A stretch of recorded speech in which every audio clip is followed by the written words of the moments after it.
আল্লাহ তাআলা প্রকাশ্যভাবে মন্দ কথা বলা কখনো পছন্দ করেন না, তবে যে ব্যক্তির উপর অবিচার করা হয়েছে তার কথা আলাদা।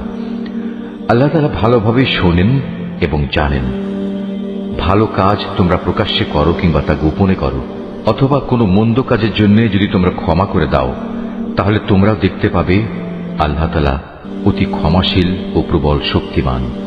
যারা আল্লাহ তাআলা ও তার রসুলদের অবিশ্বাস করে এবং আল্লাহ তাআলা ও রসুলদের মাঝে এই বলে একটা পার্থক্য করতে চায় যে আমরা রসুলদের কয়েকজনকে স্বীকার করি আবার কয়েকজনকে অস্বীকার করি, এর দ্বারা আসলে এরা নিজেদের জন্য একটা মাঝামাঝি রাস্তা বের করে নিতে চায়। এরাই হচ্ছে সত্যিকারের কাফের। আর আমি এ কাফেরদের জন্যই নির্দিষ্ট করে রেখেছি এক চরম লাঞ্ছনাদায়ক শাস্তি। অপরদিকে যারা আল্লাহ তাআলা ও তার রসুলের উপর ঈমান আনে এবং তার পাঠানো নবী রসুলদের একজনের সাথে আরেকজনের কোন রকম পার্থক্য করে না, এরাই হচ্ছে সেসব লোক যাদের তিনি অচিরেই অনেক পুরস্কার দান করবেন।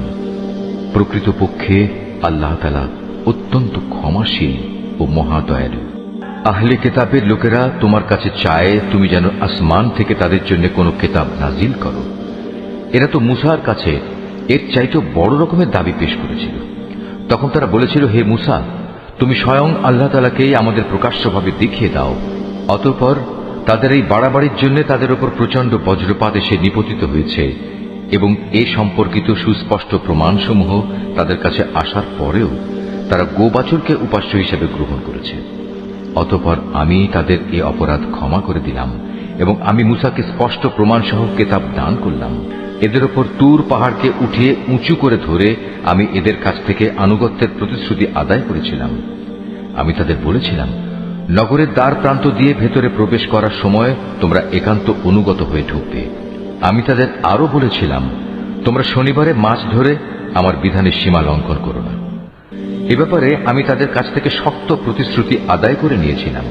অতঃপর তাদের পক্ষ থেকে এই প্রতিশ্রুতি ভঙ্গ করা, আল্লাহর আয়াতসমূহকে তাদের অস্বীকার করা এবং অন্যায়ভাবে আল্লাহ তাআলার নবীদের তাদের হত্যা করা, তদুপরি তাদের একথা বলা আমাদের হৃদয়ে বাতিল চিন্তাধারায় আচ্ছাদিত হয়ে আছে। প্রকৃতপক্ষে তাদের ক্রমাগত অস্বীকার করার কারণে আল্লাহ তাআলা স্বয়ং তাদের দিলের উপর মোহর মেরে দিয়েছেন। তাই এদের কম সংখ্যক লোকই ঈমান আনে। যেহেতু এরা আল্লাহকে অস্বীকার করতেই থাকল, এরা পুণ্যবতী মারিয়ামের উপরও জঘন্য অপবাদ আনল। তাদের এই মিথ্যা উক্তি যে আমরা অবশ্যই মারিয়ামের পুত্র ঈসাকে হত্যা করেছি, যিনি ছিলেন আল্লাহর রসুল, যদিও আসল ঘটনা হচ্ছে তারা কখনোই তাকে হত্যা করেনি, তারা তাকে শূলবিদ্ধও করেনি। মূলত তাদের কাছে ধাঁধার কারণে এমনই একটা কিছু মনে হয়েছিল। তাদের মাঝে যারা সঠিক ঘটনা না জানার কারণে তার ব্যাপারে মতবিরোধ করেছিল, তারাও এতে করে সন্দেহে পড়ে গেল। এ ব্যাপারে তাদের অনুমানের অনুসরণ করা ছাড়া সঠিক কোনো জ্ঞানই ছিল না। তবে এটুকু নিশ্চিত, তারা তাকে হত্যা করেনি, বরং আসল ঘটনা ছিল আল্লাহ তাআলা তাকে তার নিজের কাছে তুলে নিয়েছেন। আল্লাহ তাআলা মহাপরাক্রমশালী ও মহাপ্রজ্ঞাময়। এই আহলে কেতাবদের মাঝে এমন একজনও থাকবে না যে ব্যক্তি তার মৃত্যুর আগে তার তিরোধান সম্পর্কে আল্লাহ তাআলার এই কথার উপর ঈমান আনবে না।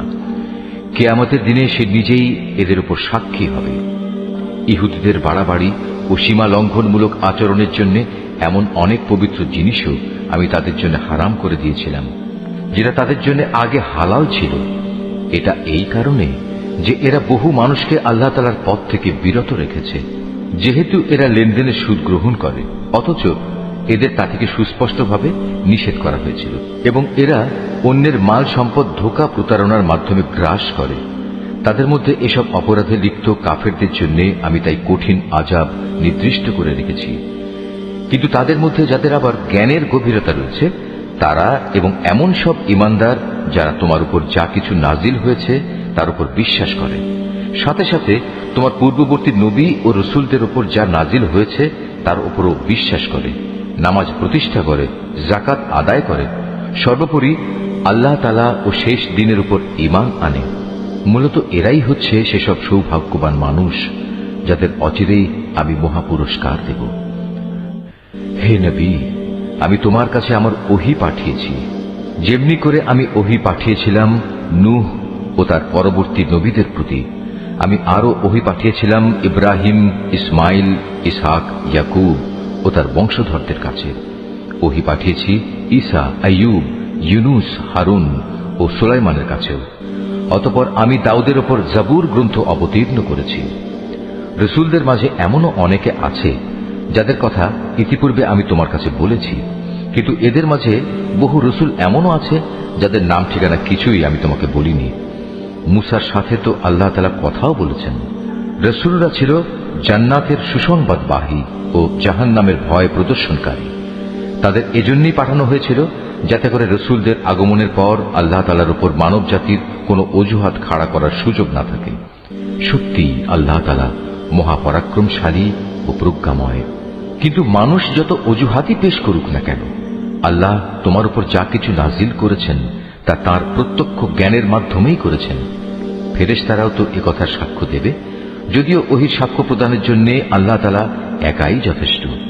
নিশ্চয়ই যারা এই ওহী অস্বীকার করে এবং অন্য মানুষদেরও আল্লাহ তাআলার পথ থেকে সরিয়ে রাখে, তারা আসলে গুমরাহি ও পথভ্রষ্টতায় অনেক দূর এগিয়ে গেছে। নিশ্চয়ই যারা কুফরি করল এবং চরমভাবে সীমা লঙ্ঘন করল, তাদের ব্যাপারে এটা কখনো হবে না যে আল্লাহ তাআলা তাদের ক্ষমা করে দেবেন, না তিনি তাদের সঠিক রাস্তা দেখাবেন। হ্যাঁ, একটি মাত্র রাস্তাই তাদের জন্য উন্মুক্ত থাকবে এবং তা হচ্ছে জাহান্নামের রাস্তা, যেখানে তারা অনন্তকাল ধরে পড়ে থাকবে।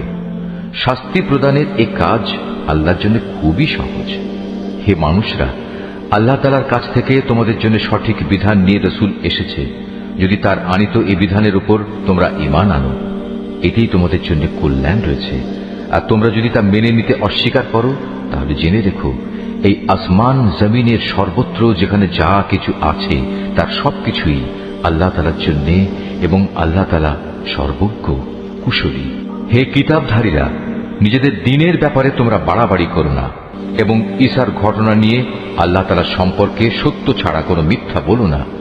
সে সত্য কথা হচ্ছে এই যে মরিয়ামের পুত্র মসীহ ছিল একজন রসূল ও তার এমন এক বাণী যা তিনি মরিয়ামের ওপর প্রেরণ করেছেন, এবং সে ছিল আল্লাহ তাআলার কাছ থেকে পাঠানো এক রূহ। অতএব হে আহলে কিতাবরা, তোমরা আল্লাহ তাআলা ও তার রসূলদের উপর ঈমান আনো, আর কখনো এটা বলো না যে মাবুদের সংখ্যা ৩। এ জঘন্য মিথ্যা থেকে তোমরা বেঁচে থেকো, এটাই তোমাদের জন্য উত্তম। নিঃসন্দেহে আল্লাহ তাআলা তিনি তো একক মাবুদ। আল্লাহ তাআলা এ মূর্খতা থেকে অনেক পবিত্র যে তার কোনো সন্তান থাকবে। এ আকাশ ও ভূমণ্ডলের সব কিছুর মালিকানাই তো তাঁর, আর অভিভাবক হিসেবে আল্লাহ তাআলা যথেষ্ট। ঈসা মসীহ কখনো এতে বিন্দু মাত্র নিজেকে হেয় মনে করেননি যে সে নিজে আল্লাহ তাআলার বান্দা। আল্লাহ তাআলার একান্ত ঘনিষ্ঠ ফেরেশতারাও একে লজ্জাকর মনে করেনি। কোন ব্যক্তি যদি আল্লাহ তাআলার বন্দেগী করা সত্যি লজ্জাকর বিষয় মনে করে এবং এটা ভেবে সে অহংকার করে, তার জানা উচিত অচিরেই আল্লাহ তাআলা এদের সকলকে তার সামনে একত্রিত করে দণ্ডাজ্ঞা দান করবেন।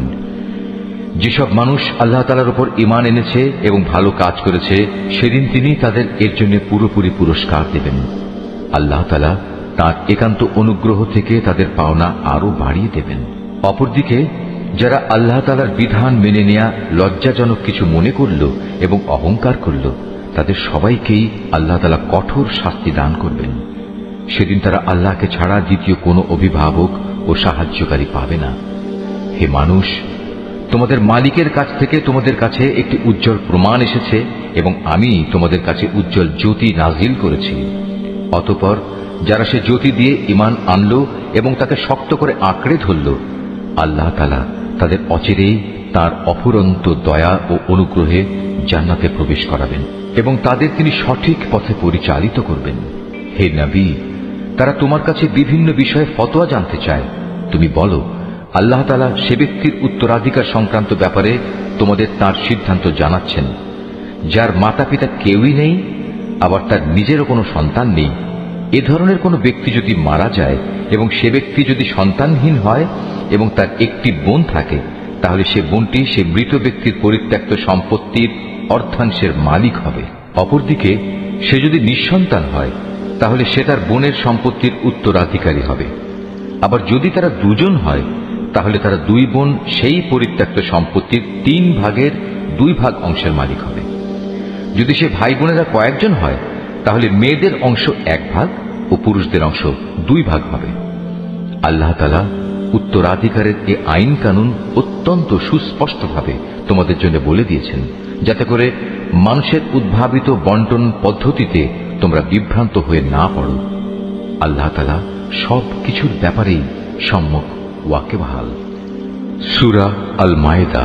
রহমান রহিম আল্লাহ তাআলার নামে। হে ঈমানদার বান্দারা, তোমরা যারা ঈমান এনেছ, তোমরা ওয়াদাসমূহ পূরণ করো। মনে রেখো, তোমাদের জন্য 4 পা বিশিষ্ট পোষা জন্তু হালাল করা হয়েছে, তবে সেসব জন্তু ছাড়া যা বিবরণ সহ একটু পরে তোমাদের পড়ে শোনানো হচ্ছে। এহরাম বাঁধা অবস্থায় কিন্তু এসব হালাল জন্তু শিকার করা বৈধ মনে করো না।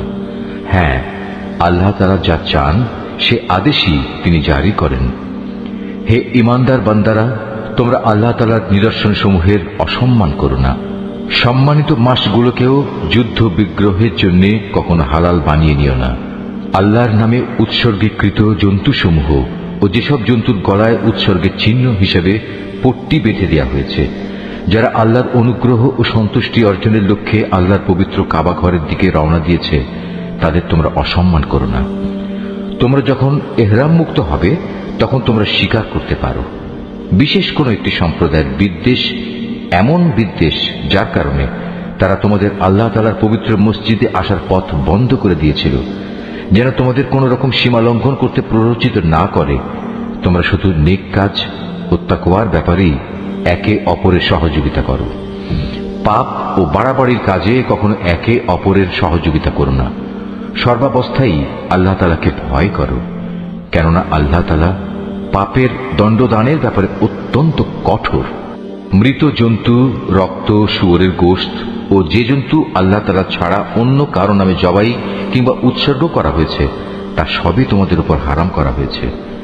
শ্বাসরুদ্ধ হয়ে মরা, আঘাত খেয়ে মরা, উপর থেকে পড়ে মরা, শিঙের আঘাতে মরা, হিংস্র জন্তুর খাওয়া জন্তুও তোমাদের জন্য হারাম। তবে তোমরা তা যদি জীবিত অবস্থায় পেয়ে জবাই করে থাকো তাহলে তা হারাম নয়। পূজার বেদিতে বলি দেওয়া জন্তুও হারাম। লটারি কিংবা জুয়ার তীর নিক্ষেপ করে ভাগ্য নির্ণয় করা হারাম। এর সবকটাই হচ্ছে বড় বড় গুনার কাজ। আজ কাফেররা তোমাদের দিন নির্মূল করা সম্পর্কে হতাশ হয়ে পড়েছে, সুতরাং তোমরা তাদের ভয় করো না, বরং আমাকেই ভয় করো। আজ আমি তোমাদের জন্য তোমাদের দিন পরিপূর্ণ করে দিলাম, আর তোমাদের উপর আমার প্রতিশ্রুত নিয়ামত আমি পূর্ণ করে দিলাম। তোমাদের জন্য জীবনের ব্যবস্থা হিসেবে আমি ইসলামকেই মনোনীত করলাম। হারামের ব্যাপারে মনে রেখো, যদি কোনো ব্যক্তি ক্ষুধা তাড়নায় হারাম খেতে বাধ্য হয় কিন্তু ইচ্ছা করে সে কোনো পাপের দিকে ঝুঁকে পড়তে না চায়, তার ব্যাপারটা আলাদা। অবশ্যই আল্লাহ তাআলা ক্ষমাশীল ও পরম দয়ালু। তারা তোমার কাছ থেকে জানতে চাইবে কোন কোন জিনিস তাদের জন্য হালাল করা হয়েছে। তুমি তাদের বলো, সব ধরনের পাকসাপ বস্তুই তোমাদের জন্য হালাল করা হয়েছে, এবং সেসব শিকারী জন্তু ও পাখির ধরে আনা জন্তু ও পাখিও তোমরা খাও, যাদের তোমরা শিকার করার নিয়ম শিক্ষা দিয়েছ, যেভাবে আল্লাহ তাআলা তোমাদের শিক্ষা দিয়েছিলেন। তবে এর উপর অবশ্যই আল্লাহ তাআলার নাম নেবে। তোমরা আল্লাহ তাআলাকে ভয় করো, আল্লাহ তাআলা দ্রুত হিসাব গ্রহণকারী। আজ তোমাদের জন্য যাবতীয় পাক জিনিস হালাল করা হলো। যাদের উপর আল্লাহর কিতাব নাজিল করা হয়েছে তাদের খাবারও তোমাদের জন্য হালাল, আবার তোমাদের খাদ্যদ্রব্যও তাদের জন্য হালাল। চরিত্রের সংরক্ষিত দুর্গে অবস্থানকারী মোমেন নারী ও তোমাদের আগে যাদের কিতাব দেওয়া হয়েছিল, যখন তোমরা তাদের মোহরানা আদায় করে দেবে, সেসব আহলি কিতাব সতী সাধ্বী নারীরাও তখন তোমাদের জন্য হালাল হয়ে যাবে। তোমরা থাকবে চরিত্রের রক্ষক হয়ে, কামনা চরিতার্থ করে কিংবা গোপন অভিসারী উপপত্নী বানিয়ে নয়। যে কেউই ঈমান অস্বীকার করবে তার জীবনের সব কর্মই নিষ্ফল হয়ে যাবে এবং শেষ বিচারের দিনে সে হবে চরমভাবে ক্ষতিগ্রস্তদের একজন। হে ঈমানদার ব্যক্তিরা, তোমরা যখন নামাজের জন্য দাঁড়াবে, তোমরা তোমাদের পুরো মুখমণ্ডল ও কনুই পর্যন্ত তোমাদের হাত দুটো ধুয়ে নেবে। অতঃপর তোমাদের মাথা মাসেহ করবে এবং পা দুটো গোড়ালি পর্যন্ত ধুয়ে নেবে। কখনো যদি এমন বেশি নাপাক হয়ে যাও যাতে গোসল করা ফরজ হয়ে যায়, তাহলে গোসল করে ভালোভাবে পবিত্র হয়ে নেবে।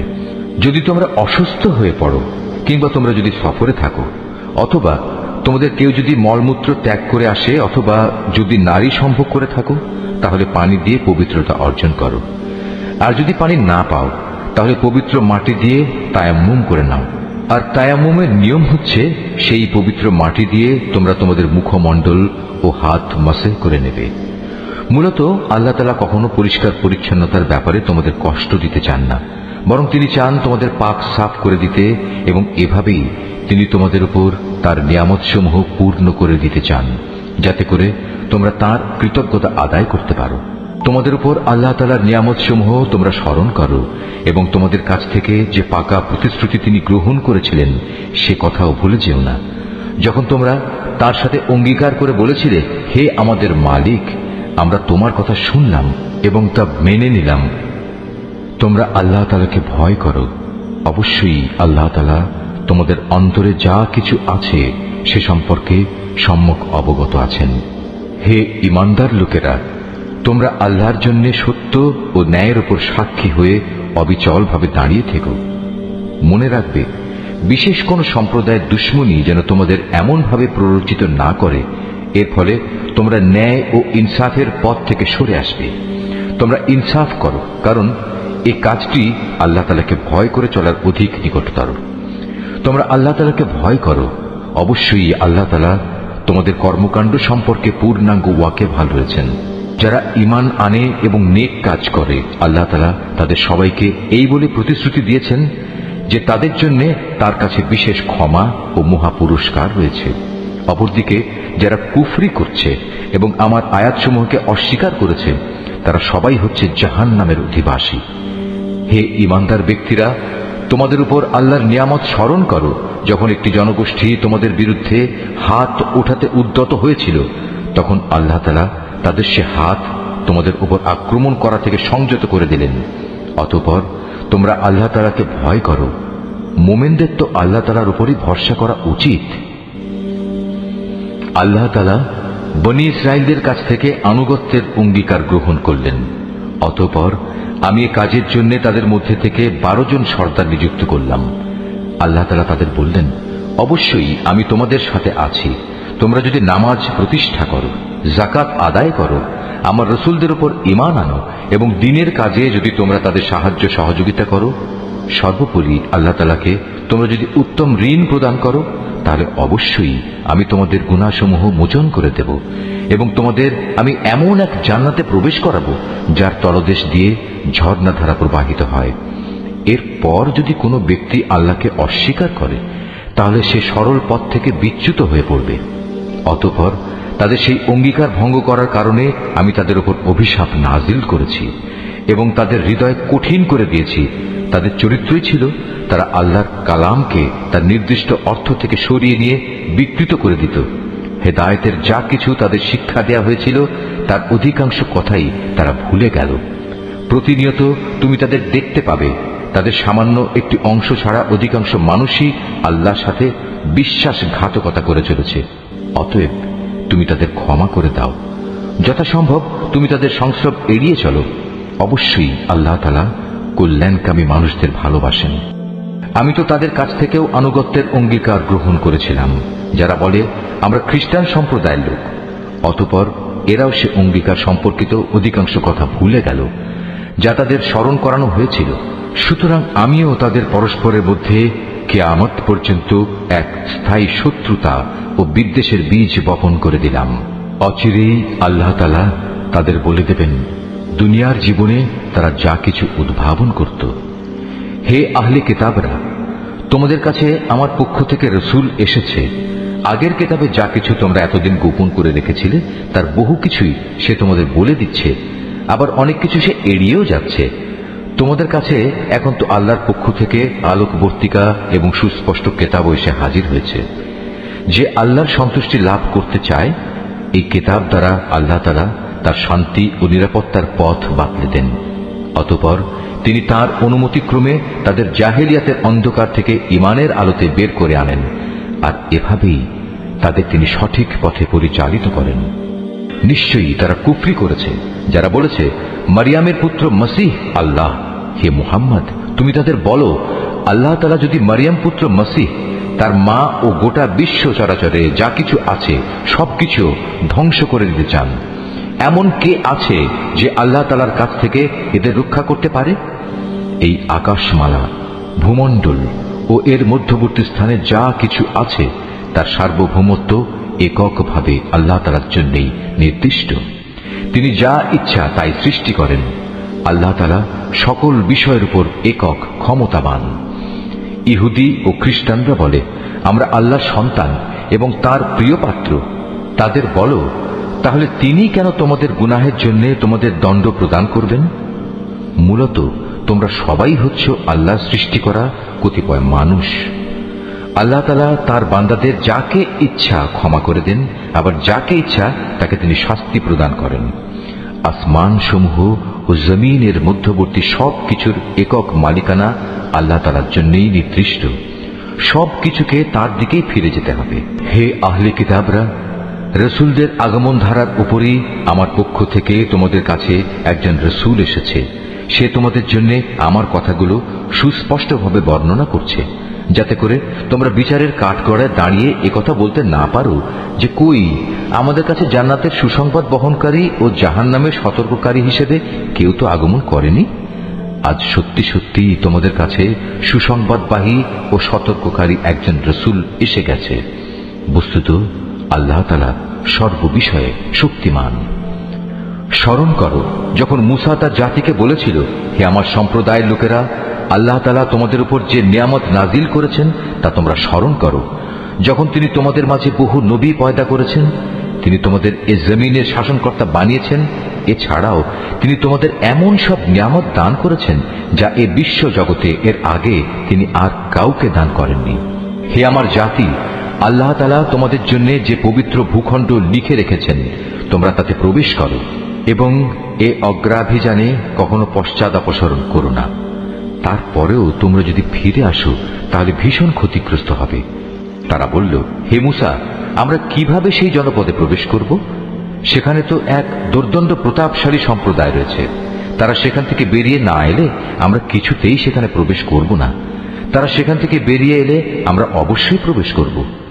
যারা আল্লাহ তাআলাকে ভয় করছিল তাদের এমন দুজন লোক, যাদের উপর আল্লাহ তাআলা অনুগ্রহ করেছিলেন, এগিয়ে এসে বলল, তোমরা সদর দরজা দিয়েই তাদের জনপদে প্রবেশ করো, আর একবার সেখানে প্রবেশ করলেই তোমরা বিজয়ী হবে। তোমরা যদি সত্যিকার অর্থে মুমিন হও তাহলে আল্লাহর উপরই ভরসা করো। তারা আরো বলল, হে মুসা, সেই শক্তিশালী লোকেরা যতক্ষণ পর্যন্ত সেখানে থাকবে ততক্ষণ আমরা কোনো অবস্থায় সেখানে প্রবেশ করব না। তুমি বরং যাও, তুমিও তোমার মালিক উভয় মিলে যুদ্ধ করো, আমরা এখানে বসে রইলাম। তাদের কথা শুনে মুসা বলল, হে আমার মালিক, তুমি তো জানো আমার নিজের এবং আমার ভাই ছাড়া আর কারো ওপর আমার আধিপত্য চলে না। অতএব আমাদের মাঝে ও এই নাফরমান লোকদের মাঝে তুমি মীমাংসা করে দাও। আল্লাহ তাআলা বললেন, হ্যাঁ, তাই হবে। আগামী 40 বছর পর্যন্ত সে জনপদ তাদের জন্য নিষিদ্ধ করে দেয়া হলো। এ সময়ে তারা উদ্ভ্রান্ত হয়ে পৃথিবীতে এদিক সেদিক ঘুরে বেড়াবে। সুতরাং তুমি এই নাফরমান লোকদের উপর কখনো দুঃখ করো না। হে মুহাম্মদ, তুমি এদের কাছে আদমের 2 পুত্রের গল্পটি যথাযথভাবে শুনিয়ে দাও।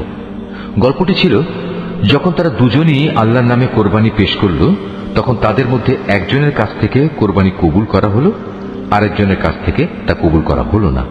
যার কোরবানি কবুল করা হয়নি সে বলল, আমি অবশ্যই তোমাকে হত্যা করব। যার কোরবানি কবুল করা হলো সে বলল, আল্লাহ তাআলা তো শুধু পরেজগার লোকদের কাছ থেকে কোরবানি কবুল করেন। হিংসার বশবর্তী হয়ে তুমি যদি আজ আমাকে হত্যা করার জন্য আমার দিকে তোমার হাত বাড়াও, তাহলে আমি কিন্তু তোমাকে হত্যা করার জন্য তোমার প্রতি আমার হাত বাড়িয়ে দেব না। কেননা আমি সৃষ্টিকুলের মালিককে ভয় করি।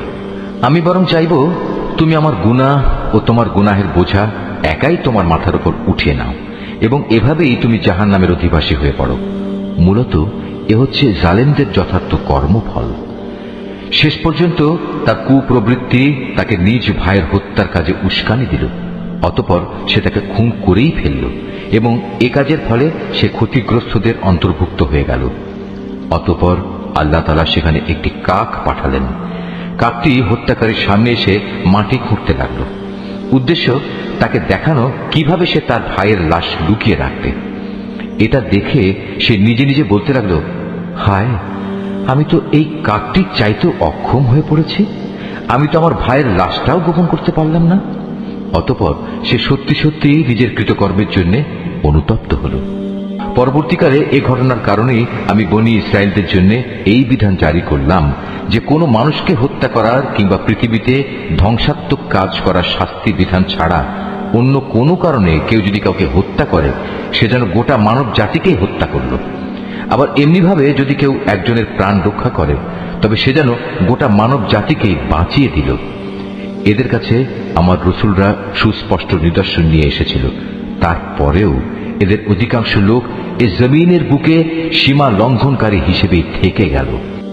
যারা আল্লাহ তাআলা ও তার রসুলের বিরুদ্ধে যুদ্ধ করে এবং আল্লাহর জমিনে বিপর্যয় সৃষ্টি করে, তাদের জন্য নির্দিষ্ট শাস্তি হচ্ছে এই যে তাদের হত্যা করা হবে কিংবা তাদের শূলবিদ্ধ করা হবে, অথবা বিপরীত দিক থেকে তাদের হাত পা কেটে ফেলা হবে কিংবা দেশ থেকে তাদের নির্বাসিত করতে হবে। এই অপমানজনক শাস্তি তাদের দুনিয়ার জীবনের জন্য। তাছাড়া পরকালে তাদের জন্য ভয়াবহ আযাব তো রয়েছেই। তবে এটা তাদের জন্য নয় যাদের উপর তোমাদের আধিপত্য স্থাপিত হবার আগেই তারা তওবা করেছে। তোমরা জেনে রেখো, আল্লাহ তাআলা একান্ত ক্ষমাশীল ও পরম করুণাময়। হে মানুষ, তোমরা যারা ঈমান এনেছ, আল্লাহ তাআলাকে ভয় করো এবং তার দিকে ধাবিত হওয়ার জন্য উপায় খুঁজতে থাকো। তার বিশেষ একটা উপায় হচ্ছে তোমরা আল্লাহর পথে জিহাদ করো। সম্ভবত তোমরা সফলকাম হতে পারবে। আর যারা ঈমান আনতে অস্বীকার করেছে, কিয়ামতের দিন পৃথিবীর সমুদয় ধন দৌলতও যদি তাদের করায়ত্ত থাকে, তার সাথে আরো যদি সমপরিমাণ সম্পদ তাদের কাছে থাকে, এ সম্পদ মুক্তিপণ হিসেবে দিয়েও যদি সে কিয়ামতের দিন জাহান্নামের আযাব থেকে মুক্তি পেতে চায়, তাও সম্ভব হবে না। তার কাছ থেকে এর কিছুই সেদিন গ্রহণ করা হবে না। তাদের জন্য সেদিন কঠোর আযাব নির্ধারিত থাকবে। তারা সেদিন দোজখের আযাব থেকে বেরিয়ে আসতে চাইবে, কিন্তু কোনো অবস্থায় তারা সেখান থেকে বেরিয়ে আসতে পারবে না। তাদের জন্য স্থায়ী আযাব নির্দিষ্ট হয়ে আছে। পুরুষ ও নারী এদের যে কেউই চুরি করবে, তাদের হাত দুটো কেটে ফেলো।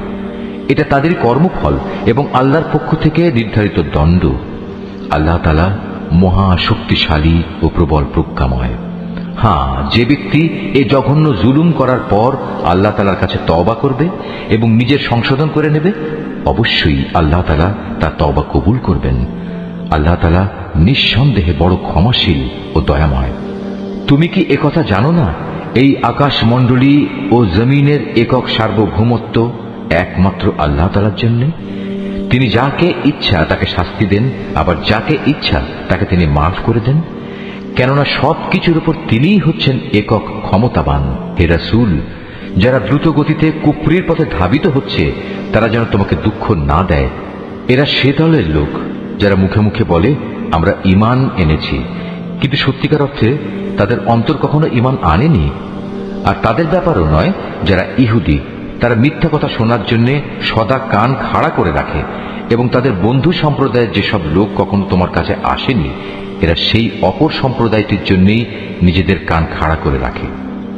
আল্লাহর কিতাবের কথাগুলো আপন জায়গায় বিন্যস্ত থাকার পরেও এরা তা বিকৃত করে বেড়ায় এবং অন্যদের কাছে এরা বলে, হ্যাঁ, যদি এ ধরনের কোনো বিধান তোমাদের দেওয়া হয় তাহলে তোমরা তা গ্রহণ করো, আর সে ধরনের কিছু না দেয়া হলে তোমরা তা থেকে সতর্ক থেকো। আসলে আল্লাহ তাআলা যার পথচ্যুতি চান, তাকে আল্লাহর পাকড়াও থেকে বাঁচানোর জন্য তুমি তো কিছুই করতে পারো না। এরাই হচ্ছে সেসব হতভাগ্য লোক। আল্লাহ তাআলা কখনো যাদের অন্তরগুলোকে পাক সাফ করার ইরাদা পোষণ করেন না, তাদের জন্য পৃথিবীতে যেমনি রয়েছে অপমান ও লাঞ্ছনা, পরকালেও তেমনি তাদের জন্য অপেক্ষা করছে ভয়াবহ আযাব। ইহুদিদের চরিত্র হচ্ছে, এরা যেমন মিথ্যা কথা শুনতে অভ্যস্ত, তেমনি এরা হারাম মাল খেতেও ওস্তাদ। অতএব এরা যদি কখনো কোনো বিচার নিয়ে তোমার কাছে আসে, তাহলে তুমি চাইলে তাদের বিচার করতে পারো কিংবা তাদের উপেক্ষা করো। যদি তুমি তাদের ফিরিয়ে দাও, তাহলে নিশ্চিত থাকো এরা তোমার কোনোই অনিষ্ট করতে পারবে না। তবে যদি তুমি তাদের বিচার ফয়সালা করতে চাও, তাহলে অবশ্যই ন্যায় বিচার করবে। নিঃসন্দেহে আল্লাহ তাআলা ন্যায় বিচারকদের ভালোবাসেন। এসব লোক কিভাবে তোমার কাছে বিচারের ভার নিয়ে হাজির হবে যখন তাদের নিজেদের কাছেই আল্লাহর পাঠানো তাওরাত মজুদ রয়েছে? তাতেও তো বিচার আচার সংক্রান্ত আল্লাহর বিধান আছে। তুমি যা কিছুই করো না কেন, একটু পরেই তারা তোমার কাছ থেকে মুখ ফিরিয়ে নেবে। এরা আসলে ঈমানদারই নয়। নিঃসন্দেহে আমি মুসার কাছে তাওরাত নাজিল করেছি, তাতে তাদের জন্য পথ নির্দেশ ও আলোকবর্তিকা বর্তমান ছিল। আমার নবীরা যারা আমার বিধানেরই অনুবর্তন করত, ইহুদি জাতিকে এ হেদায়েত মোতাবেকই আইন কানুন প্রদান করত। নবীদের পর তাদের জ্ঞান সাধক ও ধর্মীয় পণ্ডিতরাও এ অনুযায়ী বিচার ফয়সালা করত। কেননা নবীর পর আল্লাহর কিতাব সংরক্ষণ করার দায়িত্ব এদেরই দেয়া হয়েছিল। তারা নিজেরাও ছিল এর প্রত্যক্ষ সাক্ষী। সুতরাং তোমরা মানুষদের ভয় না করে একান্তভাবে আমাকেই ভয় করো, আর আমার আয়াতসমূহ সামান্য মূল্যে বিক্রি করে দিও না। যারা আল্লাহর নাজিল করা আইন অনুযায়ী বিচার ফয়সালা করে না, তারাই হচ্ছে কাফের। তাওরাতে আমি তাদের জন্য বিধান নাজিল করেছিলাম যে তাদের জানের বদলে জান, চোখের বদলে চোখ, নাকের বদলে নাক, কানের বদলে কান, দাঁতের বদলে দাঁত। শাস্তি প্রয়োগের সময় এই শারীরিক জখমটাই কিন্তু আসল দণ্ড বলে বিবেচিত হয়। অবশ্য বাদীপক্ষের কেউ যদি এই দণ্ড মাফ করে দিতে চায়, তাহলে তা তার নিজের গুনাহখাতার জন্য কাফারা হিসেবে গণ্য হবে। আর যারাই আল্লাহ নাজিল করা বিধান অনুযায়ী বিচার ফয়সালা করবে না, তারা হচ্ছে জালেম। এ ক্রমধারায় অতঃপর আমি মরিয়ম পুত্র ঈসাকে পাঠিয়েছি। সে সময় আগে থেকে তাওরাতে যা কিছু অবশিষ্ট ছিল সে ছিল তার সত্যতা স্বীকারকারী, আর আমি তাকে ইনজিল দান করেছি, তাতে ছিল হেদায়েত ও নূর। তখন তাওরাতে যা কিছু তার কাছে বর্তমান ছিল, ইনজিল কিতাব তার সত্যতা স্বীকার করেছে। তদুপরি তাতে আল্লাহ ভীরু লোকদের জন্য পথ নির্দেশ ও উপদেশ মজুদ ছিল। ইনজিলের অনুসারীদের উচিত এর ভেতর আল্লাহ তাআলা যা কিছু নাজিল করেছেন তার ভিত্তিতে বিচার ফয়সালা করা। কেননা যারাই আল্লাহর নাজিল করা আইনের ভিত্তিতে বিচার করবে না, তারাই ফাসেক। হে মুহাম্মদ, আমি তোমার প্রতি সত্য দিন সহ এ কিতাব নাজিল করেছি। আগের কিতাবসমূহের যা কিছু অবিকৃত অবস্থায় তার সামনে মজুদ রয়েছে, এ কিতাব তার সত্যতা স্বীকার করে। শুধু তাই নয়, এ কিতাব সেসব বিধানের হেফাজতকারীও বটে। সুতরাং আল্লাহ তাআলা যেসব বিধি বিধান নাজিল করেছেন তার ভিত্তিতেই তুমি বিচার ফয়সালা করো।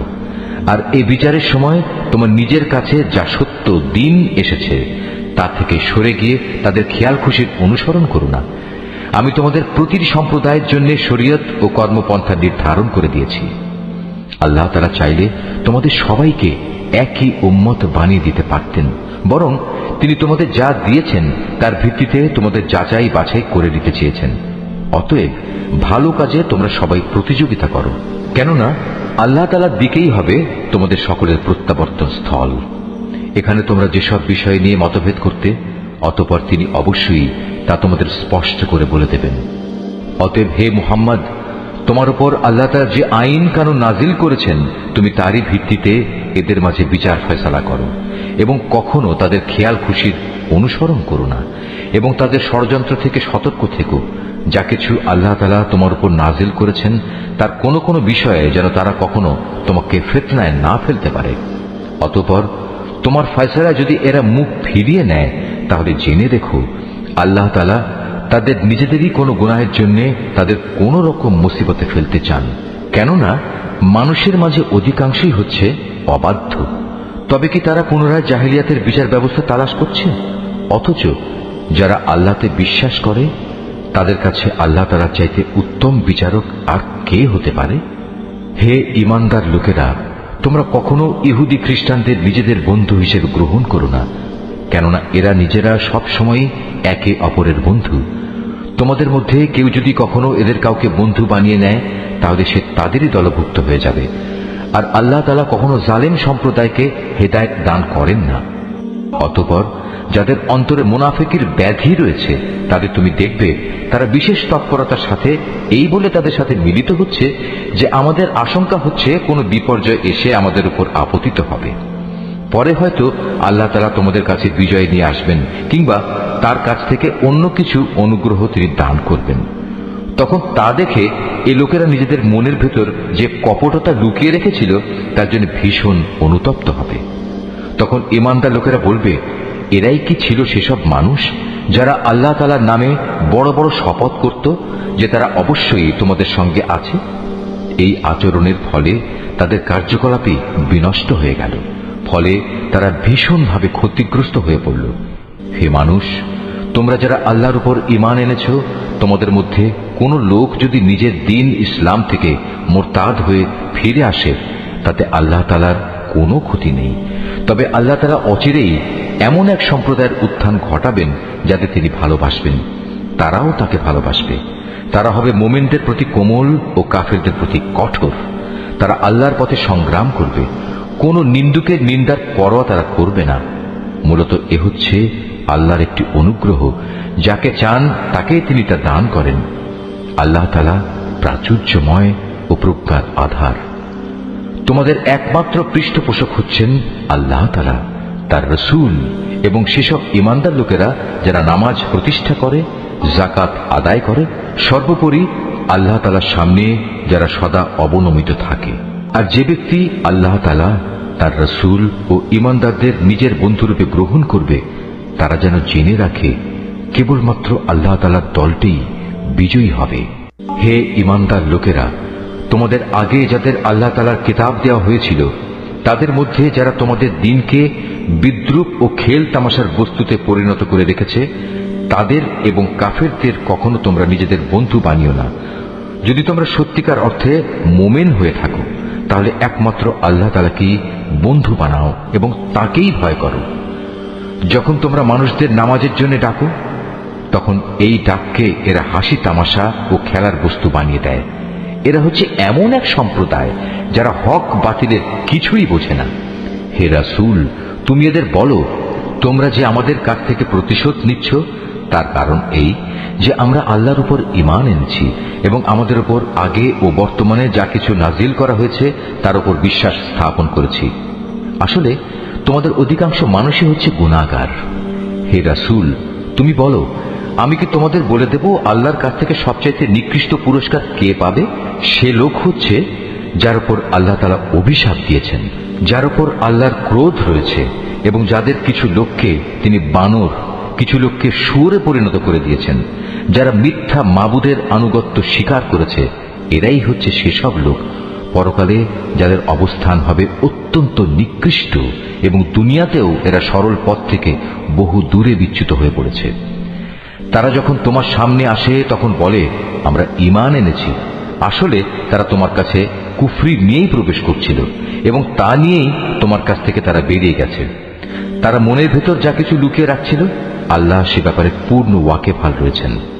তাদের অনেককেই তুমি দেখতে পাবে গুনাহ করা, আল্লাহর সাথে বিদ্রোহ ও হারাম মাল ভোগ করার কাজে এরা একে অপরের সাথে প্রতিযোগিতা করে চলেছে। এরা যা কিছু করে মূলত তা বড়ই নিকৃষ্ট কাজ। কত ভালো হতো এদের ধর্মীয় নেতা ও পণ্ডিত ব্যক্তিরা যদি এদের এসব পাপের কথা ও হারাম মাল ভোগ করা থেকে বিরত রাখত, কারণ এরা যা কিছু সংগ্রহ করছে তা বড়ই জঘন্য। ইহুদিরা বলে, আল্লাহর দানের হাত পা বাঁধা পড়ে গেছে। আসলে তাদের নিজেদের হাতই বাঁধা পড়ে গেছে। আর তারা যা কিছু বলেছে সে কারণে তাদের উপর আল্লাহ তাআলার অভিশাপ নাজিল করা হয়েছে। আল্লাহর তো দুনিয়া আখিরাতের উভয় হাতই মুক্ত। যেভাবে তিনি চান সেভাবেই তিনি দান করেন। প্রকৃত ঘটনা হচ্ছে, তোমার মালিকের পক্ষ থেকে যা কিছু তোমার উপর নাজিল করা হয়েছে তা তাদের অনেকেরই সীমা লঙ্ঘন ও কুফরি বাড়িয়ে দিয়েছে। এই আচরণের ফলে আমি তাদের মাঝে কিয়ামত পর্যন্ত একটা শত্রুতা ও পরস্পর বিদ্বেষ সঞ্চার করে দিয়েছি। যখনই তারা যুদ্ধের আগুন জ্বালিয়ে দিতে চেয়েছে, আল্লাহ তাআলা তখনই তা নিভিয়ে দিয়েছেন। তারা বারবার এই জমিনে বিপর্যয় সৃষ্টির প্রয়াস পেয়েছে। আসলে আল্লাহ তাআলা বিপর্যয় সৃষ্টিকারীদের মোটেই ভালোবাসেন না। যদি আহলে কিতাবরা ঈমান আনত এবং আল্লাহকে ভয় করত, তবে অবশ্যই আমি তাদের গুনাহ খাতা মুছে দিতাম এবং তাদের আমি নিয়ামতে পরিপূর্ণ জান্নাতে প্রবেশ করাতাম। যদি তারা তাওরাত ও ইনজিল তথা তার বিধান প্রতিষ্ঠা করত, আর যা তাদের উপর তাদের মালিকের কাছ থেকে নাজিল করা হয়েছে তার উপর প্রতিষ্ঠিত থাকত, তাহলে তারা রিজিক পেত তাদের মাথার উপরের আসমান থেকে ও তাদের পায়ের নিচের জমিন থেকে। তাদের মধ্যে অবশ্য একদল ন্যায় ও মধ্যপন্থী লোক রয়েছে, তবে তাদের অধিকাংশই হচ্ছে এমন যাদের কর্মফল খুবই নিকৃষ্ট। হে রাসূল, যা কিছু তোমার উপর নাজিল করা হয়েছে তা তুমি অন্যের কাছে পৌঁছে দাও। যদি তুমি তা না করো তাহলে তুমি তো মানুষদের কাছে তার বার্তা পৌঁছে দিলে না। আল্লাহ তাআলা তোমাকে মানুষের অনিষ্ট থেকে বাঁচিয়ে রাখবেন। নিশ্চয়ই আল্লাহ তাআলা কখনো কোনো অবাধ্য জাতিকে পথ প্রদর্শন করেন না। তুমি তাদের বলো, হে আহলে কিতাবরা, যতক্ষণ পর্যন্ত তোমরা তাওরাত, ইনজিল ও তোমাদের প্রতি তোমাদের মালিকের পক্ষ থেকে যা নাজিল করা হয়েছে তা প্রতিষ্ঠিত না করবে, ততক্ষণ পর্যন্ত মনে করতে হবে তোমরা কোনো কিছুর উপরই প্রতিষ্ঠিত নেই।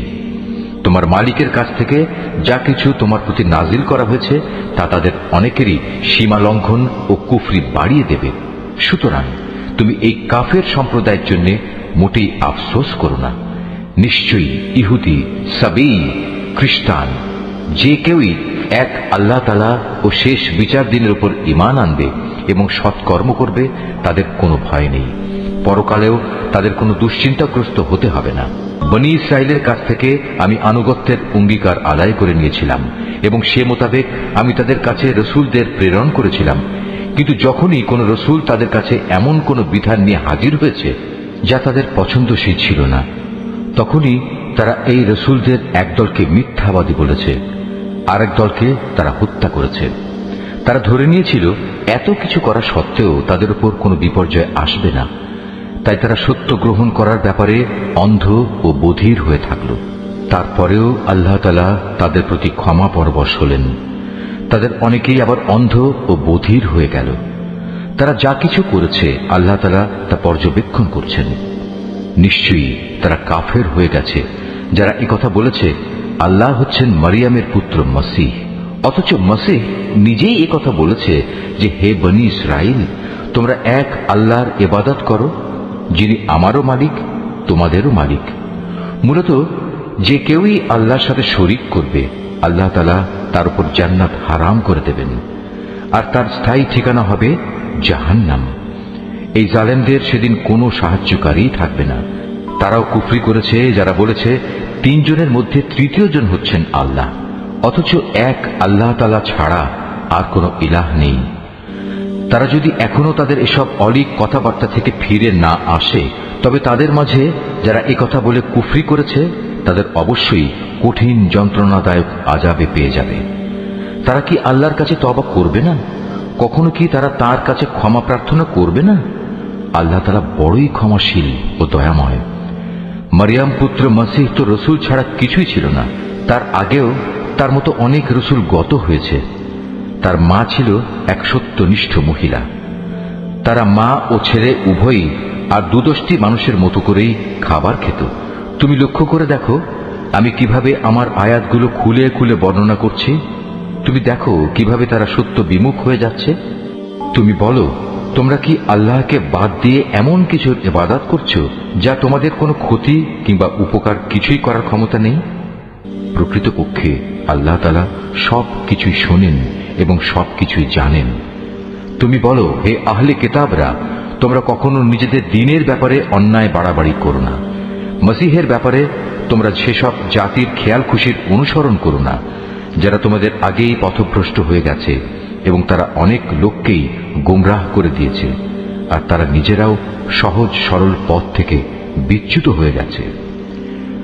বনী ইসরাইলদের আরো যারা মসীহের ব্যাপারে আল্লাহর এই ঘোষণা অস্বীকার করেছে তাদের উপর দাউদ ও মারিয়াম পুত্র ঈসার মুখ থেকে অভিশাপ দেওয়া হয়েছে, কেননা তারা আল্লাহর বিরুদ্ধে বিদ্রোহ করেছে এবং সীমা লঙ্ঘন করেছে।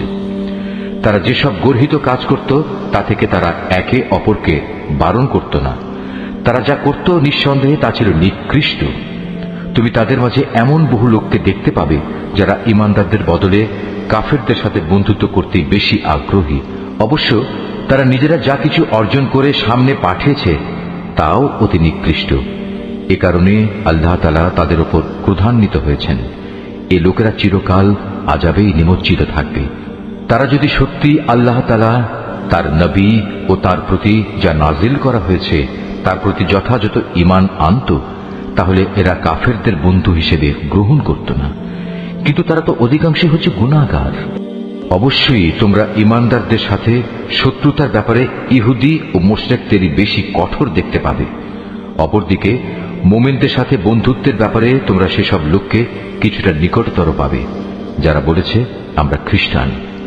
এটা এই কারণে যে তখনও তাদের মধ্যে ধর্মীয় পণ্ডিত ব্যক্তি ও সংসার বিরাগী ফকির দরবেশরা মজুদ ছিল, আর এ ব্যক্তিরা সাধারণত অহংকার করে না।